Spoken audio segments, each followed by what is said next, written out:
नमस्कार। द्वीप दर्पण में आप सभी का स्वागत है।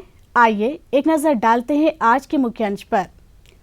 राष्ट्रीय लोक अदालत में प्री लिटिगेशन मामलों का हुआ निपटान। श्री विजयपुरम में पीजीएस प्रमाणीकरण पर 2 दिवसीय प्रशिक्षण का हुआ आयोजन और 23वीं राज्य स्तरीय स्कूल खेलकूद का हुआ आगाज।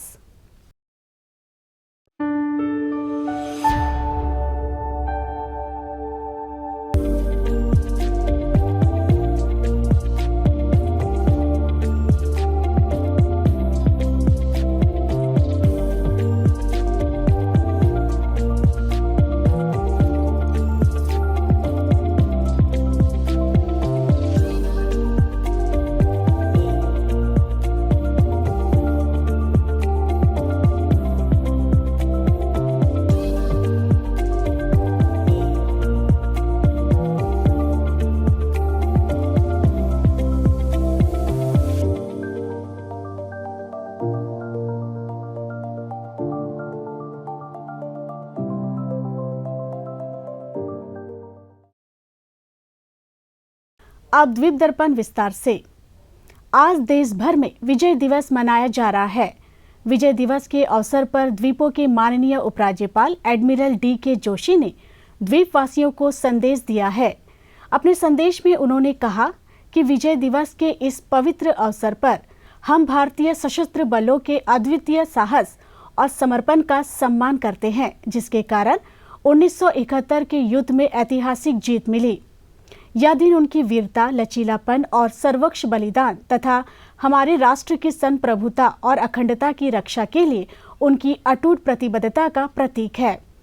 माननीय उपराज्यपाल ने कहा कि विजय दिवस उन अनगिनत वीरों को श्रद्धांजलि देने का अवसर है जिन्होंने मातृभूमि के लिए अपना सर्वोच्च बलिदान दिया।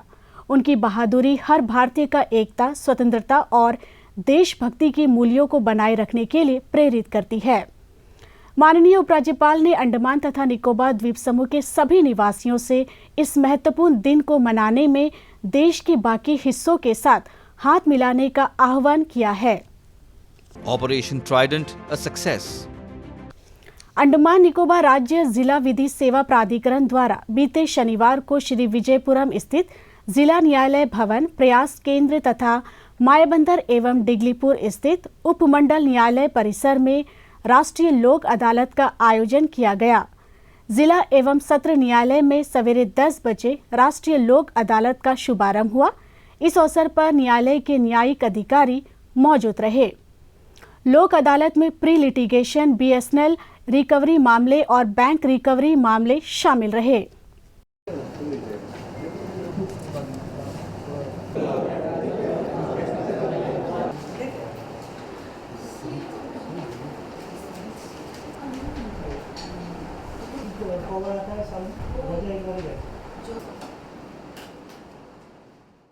ग्रामीण महिलाओं को सशक्त बनाने और टिकाऊ कृषि पद्धतियों को बढ़ावा देने की दिशा में एक महत्वपूर्ण कदम उठाते हुए राष्ट्रीय ग्राम स्वराज अभियान के तहत ग्रामीण महिलाओं के लिए प्राकृतिक जैविक खेती पर क्षमतावर्धन कार्यक्रम पर हाल ही में राज्य स्तरीय प्रशिक्षण आयोजित किया गया।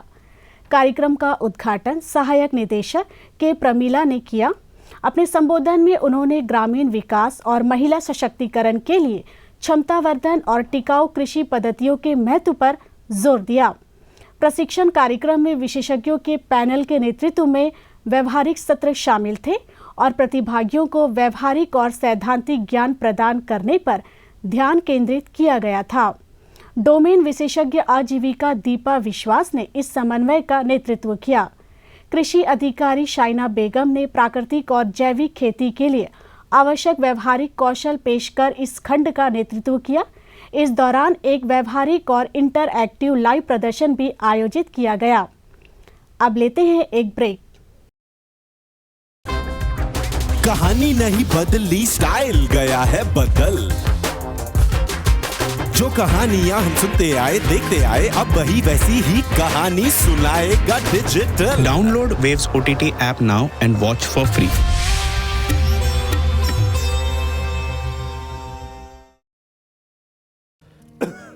आया गया? नहीं पापा। चाची, कब से खांसी है इनको? महीने भर से होगी। टीवी तो चल जाएगा, लेकिन टीबी का क्या? 2 हफ्ते से ज्यादा अगर खांसी हो ना तो अपने बलगम की जांच स्वास्थ्य केंद्र में करवाइए। हो सकता है आपको टीबी हो। टीबी? और हमको? किसी को भी हो सकती है, लेकिन 6-8 महीने का इलाज है बस। अगर दवा बीच में रोक दी तो टीबी बिगड़ भी सकती है। बहुत पैसा लग जाएगा। देश के हर सरकारी स्वास्थ्य केंद्र में इसके इलाज और जांच दोनों मुफ्त होती है। आया क्या? आ गया। टीबी हारेगा, देश जीतेगा। क्षेत्रीय जैविक एवं प्राकृतिक खेती केंद्र भुवनेश्वर द्वारा कृषि विभाग के सहयोग से श्री विजयपुरम में कृषि विभाग एवं रीजनल काउंसिल के अधिकारी सेवा प्रदाता LRP एवं प्रगतिशील किसानों के लिए PGS प्रमाणीकरण पर 2 दिवसीय प्रशिक्षण का आयोजन किया गया। सबसे पहले गणमान्य व्यक्तियों को गुलदस्ता भेंट किया गया और उन्होंने दीप प्रज्वलित कर प्रशिक्षण का शुभारंभ किया। क्षेत्रीय जैविक एवं प्राकृतिक खेती केंद्र भुवनेश्वर के जगत सिंह ने अतिथियों सहित उपस्थिति का स्वागत किया। इसके बाद संयुक्त निदेशक रमेश कुमार ने क्षेत्रीय जैविक संगठन भुवनेश्वर से आग्रह किया कि द्वीपवासियों की आजीविका और उनकी जरूरतों को ध्यान में रखते हुए सतत जैविक खेती का समाधान करें। ऑर्गेनिक खेती के सर्टिफिकेशन को रजिस्ट्रेशन की सुलह करने के लिए मैं आज से 12 साल पहले 2012 जून में भी मैं एक बार आया था और यहाँ 5 दिन की ट्रेनिंग करने का मौका मिला था। आदरणीय सचिव महोदय के द्वारा उस प्रोग्राम का उद्घाटन किया गया था। और मीनवाइल क्योंकि ये जो मुद्दा है खाली पोर्ट ब्लेयर का नहीं है, ये मुद्दा हमारा निकोबार में भी एक प्रॉब्लम था। तो उस समय भी आदरणीय वहाँ पे DC साहब थे, Vinod Kumar, I think so, मुझे अगर याद आ रहा है, और वो महाराष्ट्र से थे। He was very active person.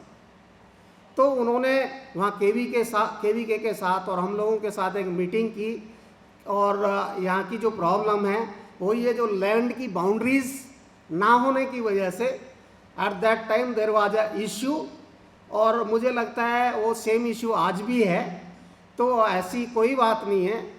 अब क्योंकि लार्ज एरिया सर्टिफिकेशन में हम लोग आने जा रहे हैं, तो लार्ज एरिया सर्टिफिकेशन में full village considered as a cluster, और वहाँ पे जो किसान जो चीज़ अपनी बाउंड्री बताएंगे उसी को मान लिया जाएगा। और टेक्निकल जब डिस्कशन होगा इस पे हम और बातें करेंगे। तो राष्ट्रीय जैविक एवं प्राकृतिक खेती केंद्र और क्या क्या काम करता है मैं थोड़ा सा ब्रीफ बताते हुए फिर टेक्निकल बातें आगे करेंगे।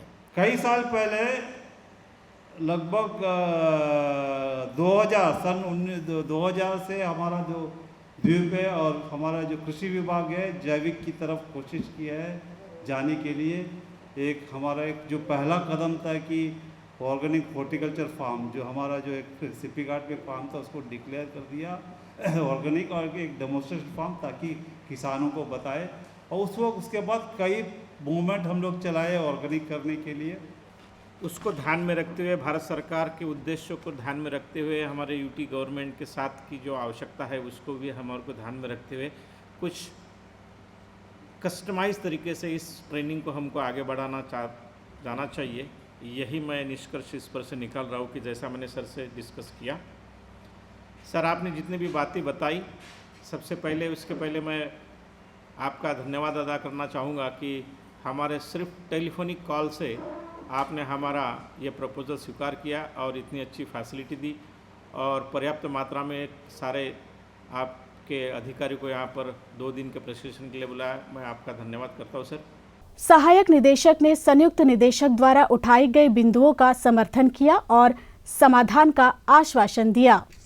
आज हम यहाँ पे 2 दिन का जो प्रोग्राम है, जो पार्टिसिपेटरी गारंटी सिस्टम, जो भारत सरकार कृषि मंत्रालय जिसके तहत हम ऑर्गेनिक फार्मिंग को प्रमोट कर रहे हैं, इसमें जो पार्टिसिपेटरी गारंटी सिस्टम है ये क्लस्टर बेस्ड अप्रोच पे पूरे देश के किसानों को रीजनल काउंसिल के द्वारा एक सूत्र में परोता है।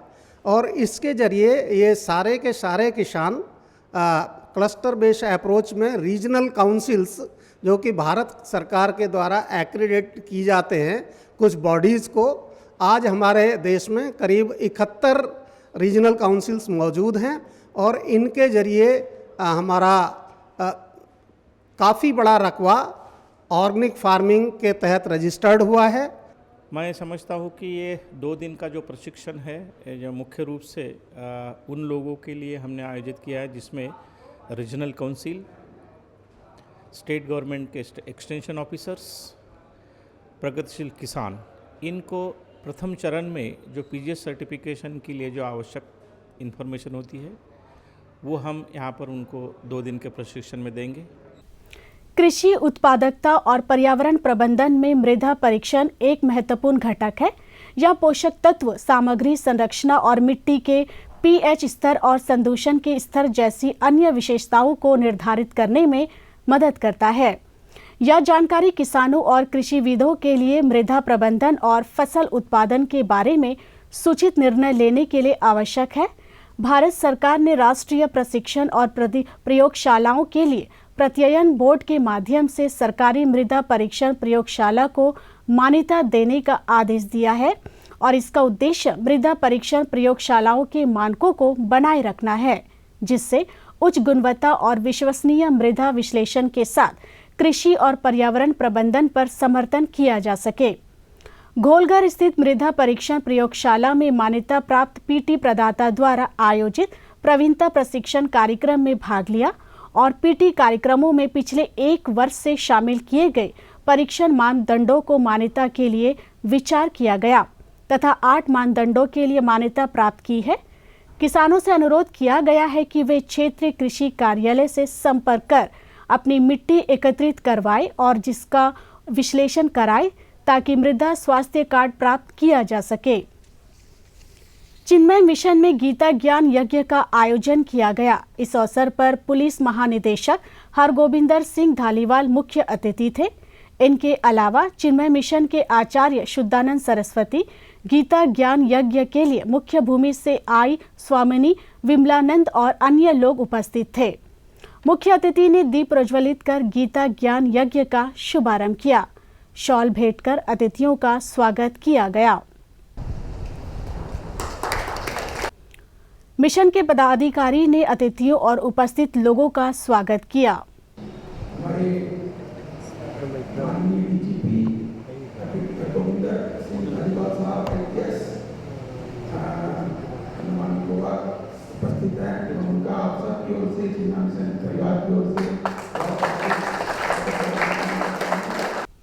इसके बाद आचार्य शुद्धानंद सरस्वती, पुलिस महानिदेशक और स्वामिनी विमलानंद ने अपने अपने विचार व्यक्त किए।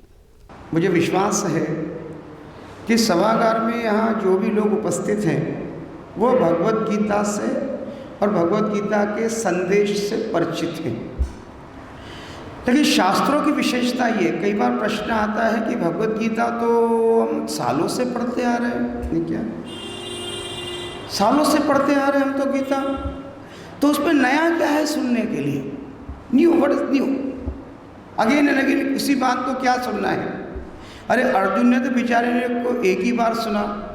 स्वामी जी आप तो हमको हर साल सुनाते हो, है ना? वो तो अर्जुन ने एक बार सुना, वो भी 1 घंटे के लिए, आप हर साल सुनाते हो।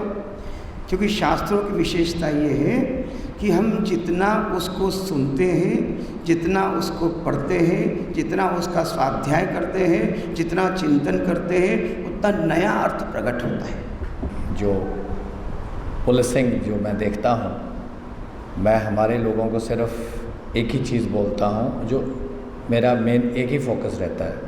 बाकी और चीज़ें भी इम्पॉर्टेंट हैं, लेकिन मेरा मानना यही है पुलिसिंग में कि जो आदमी हमारे पास आता है, पुलिस के पास नॉर्मली खुशी के मौके बहुत कम लोग आते हैं, ज़्यादातर परेशानी में आते हैं। और अगर उस आदमी की, उस महिला की या कोई भी जो भी आदमी हमारे पास आता है जिसकी हम लॉफुली सुनवाई करके मदद कर सकें, जब तक हम उसकी सुनवाई ना करके उसको जस्टिस ना दिला पाएँ अपने लेवल पे जो हो सकता है, तब तक सारी पुलिसिंग जो है वो व्यर्थ है। बाकी चीज़ें ठीक है, परेड करनी भी इम्पोर्टेंट है और भी बड़ी सारी चीज़ें हैं, लेकिन इनका कोई मायना नहीं जब तक हम एक सही व्यक्ति को न्याय ना दिला पाएँ। और मेरे ख्याल से गीता जो है वो न्याय दिलाने की ही बात करती है। भगवद गीता का पहला श्लोक क्या कहता है? धर्म क्षेत्रे कुरुक्षेत्रे। बस इसको लेकर एक बहुत ही महत्व का मंत्र मिलता है। 4 शब्द क्या है? 2 शब्द है, लेकिन उसको धर्म क्षेत्रे कुरुक्षेत्रे, इसी 4 शब्द को थोड़े इधर उधर करके एक बड़ा महत्व का मंत्र मिलता है। और वो मंत्र क्या है? क्षेत्रे क्षेत्रे धर्म कुरु। क्या? धर्म क्षेत्रे कुरु क्षेत्रे, क्षेत्रे क्षेत्रे धर्म कुरु। कैमल बे के नेहरू युवा केंद्र ने स्थानीय प्रशासन के सहयोग से 14 दिसंबर को कैमल बे के सामुदायिक भवन में 1 दिवसीय युवा उत्सव कार्यक्रम का आयोजन किया। इस उत्सव में कैमल बे के विभिन्न गांवों से 200 से अधिक युवाओं ने भाग लिया। इस अवसर पर सहायक आयुक्त केशव नरेंद्र सिंह मुख्य अतिथि थे, जबकि कैमल बे के मुख्य ES राजेश विशिष्ट अतिथि थे। मुख्य अतिथि ने युवा उत्सव का उद्घाटन किया।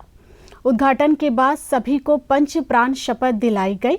मुख्य अतिथि ने अपने भाषण में पंच प्राण के महत्व पर प्रकाश डाला और कैमल बे में युवा उत्सव के आयोजन के प्रयास की सराहना की।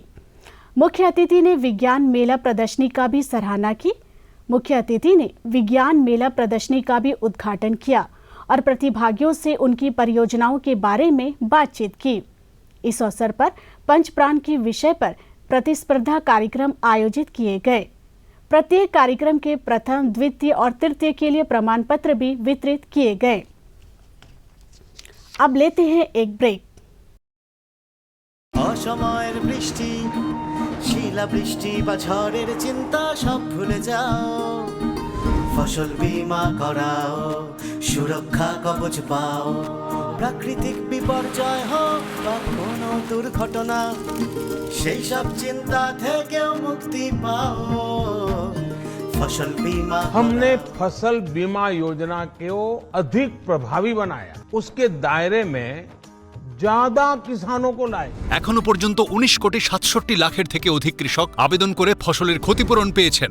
রবি শস্য বীমার জন্য শীঘ্রই নিবন্ধন করুন। ব্যাংক শাখা, বীমা সংস্থা, জনসেবা কেন্দ্রের সাথে যোগাযোগ করুন অথবা www.emfby.gov.in এর মাধ্যমে অনলাইনে আবেদন করুন। কোম্পানির প্রতিনিধির সাহায্যে আপনি আপনার বাড়ি থেকে এই অ্যাপের মাধ্যমে বীমা করতে পারেন। ফসল বীমা সংক্রান্ত তথ্যের জন্য হেল্পলাইন নাম্বার 14447 এ কল করুন। फसल बीमा कराओ, सुरक्षा कवच पाओ। अंडमान तमिलार संगम और तमिल इलकवीय मंडलम द्वारा संयुक्त रूप से श्री विजयपुरम में भारतीयार भारतीदासन उत्सव का आयोजन किया गया। इस अवसर पर मदुरई कामराज विश्वविद्यालय के एसोसिएट प्रोफेसर पारी परमेश्वरन मुख्य अतिथि थे। इनके अलावा मुख्य भूमि से वक्ता, तमिलनाडु संगम के पदाधिकारी और तमिल समुदाय के लोग बड़ी संख्या में उपस्थित रहे। मुख्य अतिथि ने सबसे पहले तमिलार संगम के परिसर में महाकवि तिरुवल्लुवर की प्रतिमा पर माल्यार्पण किया।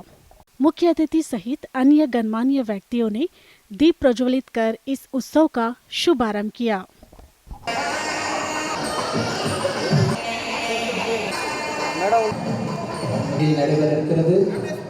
कार्यक्रम में तमिल गीत को गाया गया।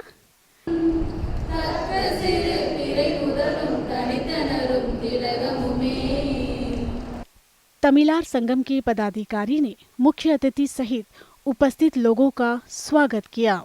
இன்றைய சிறப்பு அழைப்பாளர் திரு பாரி பரமேஸ்வரன் ஐயா அவர்கள் மதுரை காமராசர் பல்கலைக்கழகத்தினுடைய இணை பேராசிரியர் அவர்களை மேடைக்கு அழைத்து வருமாறு அன்போடு வேண்டுகின்றோம்। इसके बाद मुख्य अतिथि श्री पारी परमेश्वरन सहित गणमान्य व्यक्तियों ने भारतीदासन और तमिल भाषा के बारे में अपने अपने विचार व्यक्त किए। என்னாலோ என்று என் முண்டாட்டு கவிஞன் ஒரு 100-150 ஆண்டுகளுக்கு முன்னால் கனவு கண்டான். அந்த கனவுகளை இன்று நாம் கடல் கடந்து அந்தமான் தமிழர் சங்கமும் இலக்கிய மன்றமும் இணைந்து நடத்தும் இந்த விழாவில் நிரூபித்துக் கொண்டிருக்கிறோம் என்பதில் உள்ளபடி நாம் அனைவரும் பெருமை கொள்கிறோம். வான்புகழ் வள்ளுவனுக்கு அடுத்து தமிழ் உலகம் பாரதியை கண்டெடுத்தது தமிழுக்கு பெருமை. நெஞ்சு பொறுக்குதிலேயே இந்த நிலைகட்ட மனிதரை நினைத்து விட்டால் என்றும் சாதிகள் இல்லையடி பாப்பா மாத தமிழ் இழிவு செய்யும் மடமையை கொளுத்துவோம் என பல தொடாத கருத்துக்கள் இல்லை. கண்ணகி பாட்டு, குயில் பாட்டு, பாஞ்சாலி சபதம் என இலக்கிய பணியில் தனது முத்திரை பதித்தவர். சகோதரர் பாரி பரமேஸ்வரன் அவர்களை வருக வருக என வரவேற்கின்றோம். இந்நிகழ்வில் பங்கேற்க வருகை புரிந்துள்ள அத்துணை தமிழ் உறவுகளை மீண்டும் ஒரு முறை வரவேற்கின்றோம். நான் இந்த மேடையில் எந்தவித தயாரிப்பும் இல்லை. இந்த மேடையில் பேசுவது எங்கள் தலைவர் மட்டும்தான் பேசுவதாக இருந்தது. அவர்கள் எப்பொழுதுமே எங்களுக்கு துணையாக நின்று என்ன செய்ய வேண்டும், எப்படி செய்ய வேண்டும் என்றெல்லாம் வழிகாட்டி கொண்டிருக்கின்றார்கள். அவர்களையும் இந்த நிகழ்விலே நாங்கள் வாழ்த்துகின்றோம். நமக்கு தெரிந்தவரை இலக்கியம் என்றால் அது மிக பழமையானது. தொல்காப்பியர், திருவள்ளுவர், இளங்கோவடிகள் இப்படி பல ஆண்டுகளுக்கு 1000 ஆண்டுகளுக்கு முன்பு படைத்த இலக்கியங்கள், அவர்களை பற்றித்தான் நிறைய கேள்விப்பட்டிருப்போம். இங்கே நாங்கள் மேற்கொண்டிருக்கின்ற பாரதியாருடைய நிகழ்ச்சி இருப்பதால் நான் மிகவும் குறைந்த அளவு பேசிவிட்டு சொல்கிறேன். ஒவ்வொரு குழந்தைகளுக்கும் பாரதியார் போல மன உறுதி வேண்டும் என்பதை கற்றுக் கொடுப்பதற்காகவே இந்த நிகழ்ச்சியை நாங்கள் செய்கிறோம். வானூர்தி நிலையத்திற்கே எங்களை வந்து வரவேற்று மிகச்சிறந்த கல்வியாளர் மட்டுமல்ல, ஒரு மனிதநேய சிற்பியாக ஒரு தமிழன் எப்படி இருக்க வேண்டும் என்பதற்கு இலக்கணமாக இருக்கக்கூடிய என் ஆர்வி சகோதரன் முனைவர் மனோகரன் அவர்களே, உறவினர் மட்டுமல்ல, நீண்ட காலமாக ஒரு முகத்தை பார்க்க வேண்டும், அந்த முகத்தை பார்த்து பார்த்து ரசிக்க வேண்டும் என்று நான் பலமுறை பரவசத்தப்பட்ட போதெல்லாம் பார்க்க முடியாமல் அவருடைய மண்ணிலே பார்க்கக்கூடிய எனக்கு வாய்ப்பை கிடைத்த மரியாதைக்குரிய என் ஆர்வி சகோதரன் டி कोटी मूर्ति अवர்களே.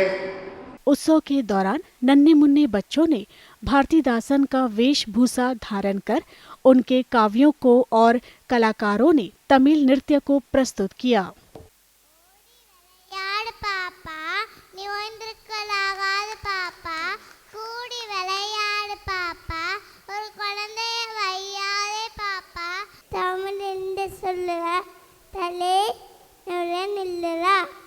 என் தாய்மொழி தமிழுக்கு முதல் வணக்கம். இங்கே அமர்ந்திருக்கும் ஆண்டோர்களுக்கும் சான்றோர்களுக்கும் என் சிறந்தாந்த வணக்கங்கள். நான் மகாகவி சுப்பிரமணிய பாரதியார். தேடி சோர் நிதம் தின்று பாரதி அச்சமில்லை அச்சமில்லை அச்சமிந்து இல்லையே உச்சி மீண்டு வானிருந்து வீழ்ந்த போதிலும். हेडो के पानीपत रोड स्थित MES श्री अयप्पा मंदिर में विशेष पूजा कार्यक्रम आयोजित किया जा रहा है. अयप्पा पूजा के चलते 2 महीनों से मंदिर में सवेरे और शाम में पूजा अर्चना के कार्यक्रम हो रहे हैं. इस बारे में मंदिर के पुजारी ने विशेष पूजा उत्सव के बारे में दूरदर्शन से बातचीत की. 1980 में ये मंदिर है, ऐसे टेम्पल बनाया. उसका पहले फोटो रख के हम लोग पूजा करता था. उसका वो टाइम से ये जो उसका बाद में तो उसका वो टेम्पल का तो आइडल बनाया था. उसका बाद में हम ओवर टाइम में तो हम लोग ये मंदिर में हर सैटरडे और मंडल महोत्सव के टाइम में इसका पूजा होता रहा. अंडमान निकोबार प्रशासन के शिक्षा निदेशालय 23वीं राज्य स्कूल खेलकूद और विशेष जरूरतमंद बच्चों के लिए राज्य स्तरीय प्रतियोगिता का आयोजन कर रहा है. पेश है एक रिपोर्ट. श्री विजयपुरम के नेताजी स्टेडियम में राज्य स्तरीय स्कूल खेलकूद गतिविधियां आयोजित किए गए हैं. इस 23वां राज्य स्तरीय खेलकूद गतिविधियों में पूरे द्वीप समूह से 9 से अधिक प्रतिभागी और 200 से अधिक ऑफिशियल्स भाग ले रहे हैं. बारिश के चलते आज नेताजी स्टेडियम परिसर के बहुउद्देशीय सभागार में खेलकूद गतिविधियों के तहत टेबल टेनिस प्रतियोगिताएं आयोजित हुई. आज खेलकूद प्रतियोगिता के पहले दिन बहुउद्देशीय सभागार में टेबल टेनिस के मैच खेले गए।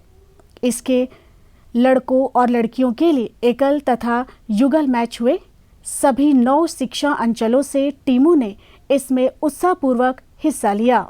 सभागार में मौजूद खिलाड़ियों ने प्रतिभागी टीमों का उत्साह बढ़ाया। यहाँ पे आज जो है हमारा स्टेट स्कूल गेम्स के स्टार्टिंग 16 से 20 ऑर्गेनाइज कर रहे हैं हम लोग। जितने भी बच्चे यहाँ पे हैं, ऑल द 9 जोन्स के स्कूल बच्चे अंडर 16 ईयर्स, लगभग 952 बच्चे इसमें पार्टिसिपेट कर रहे हैं। इसमें जो हमारे CWSN के बच्चे लगभग 90 के आसपास पार्टिसिपेट करते हैं। तो आज के दिन में हम ये इंडोर गेम ऑर्गेनाइज कर रहे हैं, जिसमें इंक्लूडेड है बैडमिंटन है, टेबल टेनिस है, गर्ल्स एंड बॉयज़ के लिए। तो आज का जो हम ऑर्गेनाइज कर रहे हैं बच्चों का, गर्ल्स का और बॉयज़ का टेबल टेनिस फर्स्ट है, और इसके बाद में हम ऑर्गेनाइज़ करेंगे, जस्ट इसके बाद जो है बैडमिंटन जो है गर्ल्स एंड बॉयज़ के ऑर्गेनाइज़ करेंगे। तो मैं आज के इस फाइनल मैच में हमारे डिप्यूटी डायरेक्टर और हमारे साथ में director of education sir Shri Vikram Singh sir दैनिक जो है अभी आ रहे हैं जल्द से जल्द, और फाइनल मैच को ऑब्जर्व करेंगे और बच्चों का जो मेडल डिस्ट्रीब्यूट करेंगे। और इन बच्चों के साथ में पूरे हॉल खचाखच से भरा हुआ है, सभी बच्चे पार्टिसिपेट करते हैं। मौसम तो हमारा जो सपोर्ट नहीं कर रहा है अभी फ़िलहाल के लिए, लेकिन मुझे उम्मीद है कि शायद कल जो है हमारा मौसम एकदम फुल अच्छा हो जाएगा, साइनी रहेगा, पूरा सनी रहेगा। तो उसमें हम ट्रैक इवेंट और जितने भी आउटडोर जितने भी इवेंट है उसको जल्द से जल्द हम ऑर्गेनाइज करेंगे, और बाकी सब जितने भी कार्यक्रम एज यूजुअल चलेगा। आज खेले गए टेबल टेनिस मैच का फाइनल रिजल्ट इस प्रकार है। लड़कों के एकल मुकाबले में लिटिल अंडमान के देवतानो सेन विजय रहे, जबकि मायाबंदर के थॉमस पॉल उप विजेता रहे। और इसके साथ ही यहाँ पर गोल्ड मेडल अपने नाम किया रिया दास ने लिटिल अंडमान। लड़कियों के एकल मुकाबले में लिटिल अंडमान के रिया दास ने खिताब पर कब्जा जमाया, जबकि श्री विजयपुरम के ट्रिनिटी उप विजेता रहे। लड़कों के युगल मुकाबलों में लिटिल अंडमान के देवतानो सेन और कौशल बैरागी विजेता रहे, जबकि श्री विजयपुरम के रामेश्वर पांडे और जॉयसन रिचर्डसन को उपविजेता से संतोष करना पड़ा। लड़कियों के डबल मुकाबले में डिगलीपुर की आयरीना मैगी और रितिका इक्का ने खिताब पर कब्जा किया, जबकि लिटिल अंडमान के रिया दास और नंदिनी मंडल रनर अप रही। डायरेक्टरेट ऑफ एजुकेशन और डायरेक्टरेट ऑफ स्पोर्ट्स की तरफ से ऑर्गेनाइज किए जा रहे 23rd स्कूल गेम्स में 990 स्टूडेंट्स आए हैं, और हम कोशिश कर रहे हैं कि मैक्सिमम सबका पार्टिसिपेशन हो रहा है। सभी बच्चों में बहुत जोश है, एंड ये एक कैटलाइजिंग फैक्टर रहेगा पूरे अंडमान निकोबार के सभी द्वीपों में। हम स्कूल में एजुकेशन और स्टडीज़ के साथ साथ स्पोर्ट्स को भी उतनी ही महत्वता दे रहे हैं, और अभी आगे भी देंगे। और हमारे रिस्पेक्टेड चीफ सेक्रेटरी सर ने भी हमको फर्दर इंस्ट्रक्शंस दिया है कि स्पोर्ट्स को भी हमें स्टडीज़ के साथ साथ एक सिमिलर पैरेलल फ्रंट पर रखना है। फॉर दैट सभी स्कूल्स को और सभी 9 जोन्स को एडिशनल फंड भी दिया जा रहा है, और न्यू कोचेज़ को हायर किया जा रहा है, अपॉइंट किया जा रहा है। और ये स्कूल गेम से जो एक स्पोर्टिंग कल्चर का आगाज़ हुआ है, इसको आगे मेंटेन रखते हुए सभी स्कूल्स में इसी तरह के प्रोग्राम रहेंगे। वन मोर थिंग टू से, आज के टाइम पर मैं सारे पेरेंट्स से आह्वान करना चाहूँगा कि वो स्कूल में जाते हुए अपने बच्चों को at least half an hour sports में भेजें, सो दैट बच्चे फ़ोन से दूर रहेंगे, वो फोकस होकर वो पढ़ाई कर सकेंगे, और ज़्यादा अच्छे उनकी होलिस्टिक ग्रोथ रहेगी। ये बहुत सारी स्टडीज़ ने ये देखा गया है कि एजुकेशन स्टडीज़ के साथ साथ जो बच्चा स्पोर्ट्स में भी अच्छा रहता है, वो ज़्यादा फोकस, ज़्यादा अच्छे से परफॉर्म करता है। तो सभी पेरेंट्स से आग्रह है कि अपने बच्चों को ज़्यादा से ज़्यादा स्पोर्ट्स में भी इन्वॉल्व कीजिए, और हमारे चीफ सेक्रेटरी सर और सेक्रेटरी सर की लीडरशिप में हमारे स्पोर्ट्स में ज़्यादा से ज़्यादा फंड है, and we'll be utilising it. हम लोग Nancowry group of islands, Hut Bay और हैवलॉक में इन दिनों में 3 इंडोर स्टेडियम भी बना रहे हैं। Apart from that cycling track को भी रिपेयर किया जा रहा है, and all other remaining sporting infrastructure को भी ठीक किया जा रहा है। अंतर्द्वीपीय जलयान यात्रा संबंधी सूचना। MV बम्बुका लॉन्ग आइलैंड और स्वराजद्वीप होते हुए रंगत की यात्रा पर कल सवेरे 6 बजे श्री विजयपुरम से प्रस्थान करेगा और इसकी वापसी उन्हीं रास्तों से होते हुए कल दिन में 12 बजे श्री विजयपुरम के लिए होगी। एमवी नॉर्थ पैसेज स्वराजद्वीप की यात्रा पर कल सवेरे 6:30 बजे श्री विजयपुरम से प्रस्थान करेगा और इसकी वापसी कल ही सवेरे 9 बजे स्वराजद्वीप से श्री विजयपुरम के लिए होगी। एमवी बाराटांग शहीद द्वीप की यात्रा पर कल सवेरे 6:30 बजे श्री विजयपुरम से प्रस्थान करेगा और इसकी वापसी कल ही सवेरे 8:45 पर शहीद द्वीप से श्री विजयपुरम के लिए होगी। एमवी स्ट्रेट आइलैंड शहीद द्वीप की यात्रा पर कल दिन में 11 बजे श्री विजयपुरम से प्रस्थान करेगा और इसकी वापसी कल ही दोपहर 2:30 बजे शहीद द्वीप से स्वराजद्वीप होते हुए श्री विजयपुरम के लिए होगी। एमवी बाराटांग स्वराजद्वीप की यात्रा पर कल दिन में 11:30 बजे श्री विजयपुरम से प्रस्थान करेगा और इसकी वापसी कल ही शाम 3:30 बजे स्वराजद्वीप से शहीद द्वीप होते हुए श्री विजयपुरम के लिए होगी। एमवी पिलोमिलो शहीद द्वीप होते हुए स्वराजद्वीप की यात्रा पर कल दोपहर बाद 2:30 बजे श्री विजयपुरम से प्रस्थान करेगा और इसकी वापसी अगले दिन सवेरे 5:30 बजे स्वराजद्वीप से शहीद द्वीप होते हुए श्री विजयपुरम के लिए होगी। सभी जलयानों के यात्रा कार्यक्रम मौसम की स्थिति पर निर्भर होंगे। अब अंत में मुख्य अंश एक बार फिर।